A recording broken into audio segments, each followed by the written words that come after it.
E aí, Bruno, eu queria que você primeiro contextualizasse qual foi o planejamento inicial ali pela semana. O que vocês pensaram, né? E aí, se você puder também mostrar ali como vocês pensaram que ia chegar no final da semana de treino e como realmente chegou. E aí depois a gente contextualiza todo esse processo. Então, fechou. Ó, o contexto é o seguinte, estamos acompanhando um treino de uma equipe de futsal, alto rendimento, ok? Essa equipe treina com um sensor que permite mensurar frequência cardíaca e zonas de velocidade. Um acelerômetro com monitor cardíaco. Então, durante o treino, os atletas treinam com esse sensor e eu consigo verificar qual foi a distância percorrida total em cada sessão. Consigo verificar qual foi a distância percorrida em diferentes zonas de velocidade. Consigo verificar qual foi o número de sprints, ok? E dentro desse treino, então, você consegue verificar, por exemplo, qual foi a distância acima de 18 km por hora.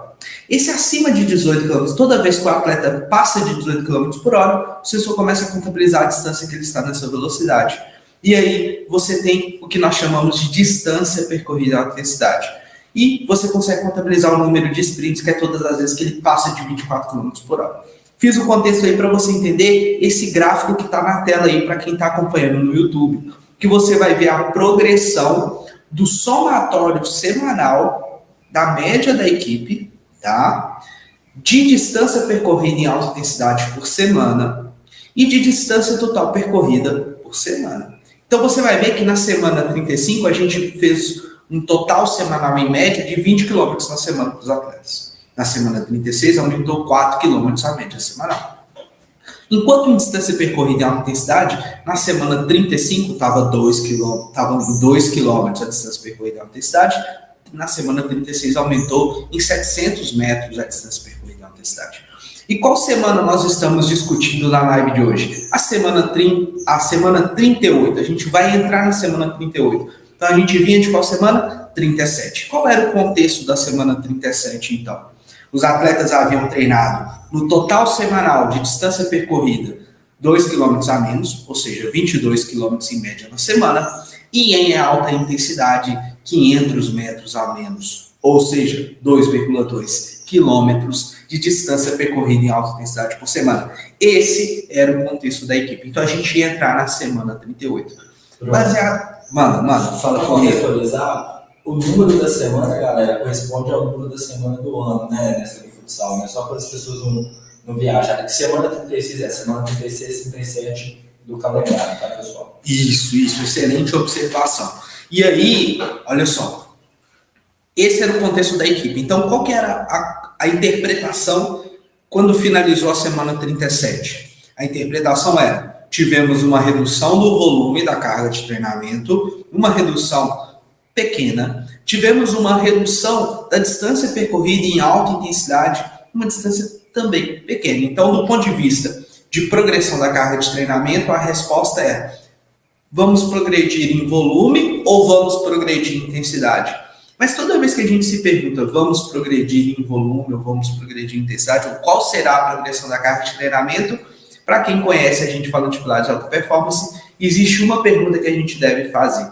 Vamos lá, vou apertar o Marcelo agora no improviso. E aí, Marcelo, o que eu tenho que olhar? Eu posso só progredir a carga de treinamento ou eu tenho que olhar mais alguma outra variável para eu tomar essa decisão do que fazer na próxima semana? Eu acredito que seja importante você olhar para outras variáveis também. Você não vai ficar preso somente uma, principalmente pela quantidade de dados que você tem ali, que você consegue monitorar dessa equipe de futsal. Ó, isso aí. Por que o Marcelo falou isso, né? O Marcelo falou isso porque quando a gente fala de pilares da alta performance, a gente não pode esquecer que a gente não monitora somente a prescrição. A gente precisa ver o desempenho, a gente precisa ver a recuperação. E foi baseado nisso que a gente acompanhou os dados de salto com contramovimento desses atletas. Tá aí na tela. Esse gráfico mostra o seguinte: qual era o percentual do máximo de cada indivíduo em relação ao seu desempenho de salto com contramovimento. E aí, o que a gente fez? Em vez de eu olhar para o número absoluto, e eu comparar o indivíduo que salta 40 com o indivíduo que salta 30, eu pego o valor de cada indivíduo e transformo tudo dele em percentual do máximo. Então eu consigo comparar diferentes indivíduos em relação aos seus valores. Pô, na semana 36, esses atletas estavam 81% do seu máximo no desempenho de salto com contramovimento, no desempenho de potência, na resposta neuromuscular. Na semana 37, houve uma queda da performance de potência para ser quase 60% do seu desempenho máximo. E aí, como é que a gente interpreta esse dado? Vamos voltar aqui. A gente interpreta dessa seguinte forma. Olha só. Houve uma redução da carga de treino na semana 37, tá? Só que o salto é feito no início da semana. A semana 36, então, foi a semana de progressão. E essa semana de progressão, então, levou a um efeito na recuperação dos atletas, fazendo com que eles iniciassem a semana demonstrando uma certa fadiga neuromuscular. Olha, o desempenho de salto bem abaixo, que é explicado por essa progressão da semana 36.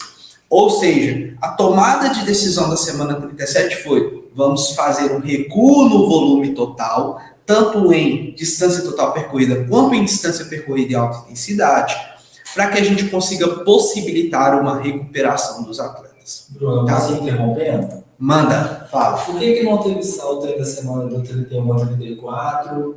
E aí, como vocês foram adaptando? Eu sei que vai fugir um pouquinho do tema agora, mas é porque como ficou um buraco aí, só para a galera entender também como que são as modificações que são feitas ao longo da semana.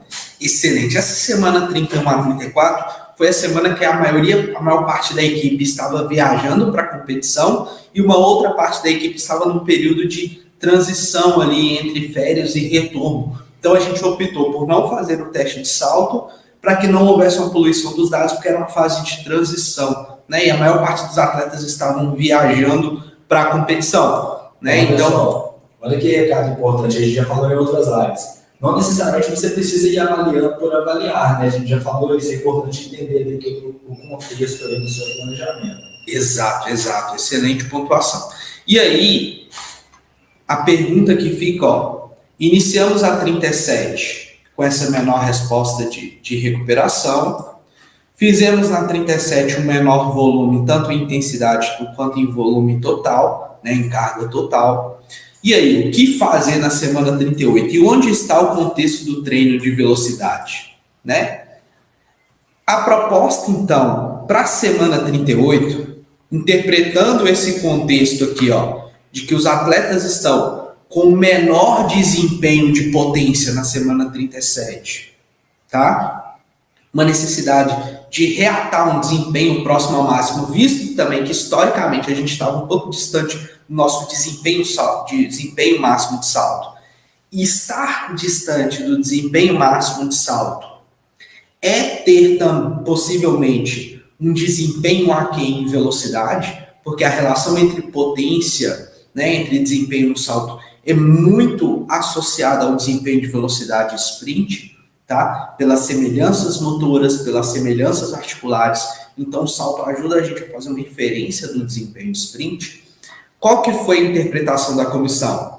Vamos, na semana 38, realizar uma semana de manutenção do volume, ou seja, um volume semelhante ao que foi a semana 37, para que não sobrecarregue do ponto de vista de fadiga, a fadiga central, tá? Porque a gente sabe que o volume da carga de treinamento gera um impacto muito grande de fadiga central.